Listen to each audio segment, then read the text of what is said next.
ताल काल साजिला आ चलीगला कुनी हाथीर जीवन चंदका डमपड़ा अभयारण्यर गोड़ीबारी ठारे चिकित्सित अवस्था गतकाली आखि बुझी 3 वर्षिया छुआ हाथीर पोस्टमार्टम रिपोर्ट रु सामना को तथ्य आसी। पोस्टमार्टम बेले हाथीर पाकस्थली मिली गोटे ताल टाकुआ गोटा ताल टाकू गिली न पारिबारु ता तंटी लाखि रही हाथी मृत्युर कारण साजि चिकित्सा कर प्राणी चिकित्सक कहते।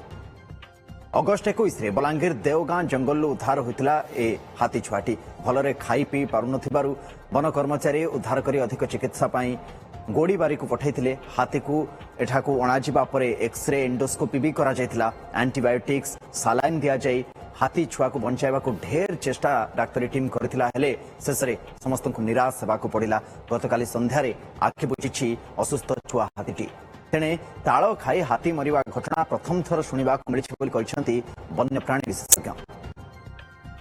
आम खाली सालाइन दे चलू तार भेन रे दौलू तार मलद्वार पटू हाथी दि जाए आम ता भर गुड़ डेक्स्ट्रो सालाइन लुण पा एमती जो सालाइन कन्स्टिट्यूएंस अनुसार आम रखिलु दुर्भाग्य तो काली से आम जानी निश्चित गोटे फन बड़ी अच्छी कि कौन यहाँ आम कनफर्म हेलु पोस्टमार्टम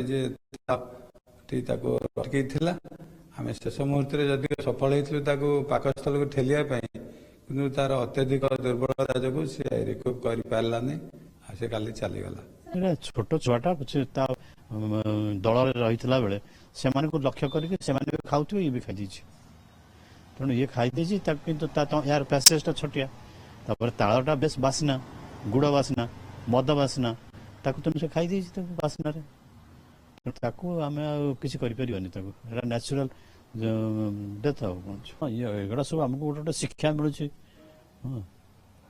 जो ताल एरिया को जब हाथी जीवार कौटी बर्तमान डिपार्टमेंट बर्तमान खबर नवा दरकार हाथी चरा बुला करूँ तला गछ अच्छी छोट छुआ अच्छा से भाया जगह आमर एक्सट्रा अलग प्रकार पदक्षेप ना पड़ो।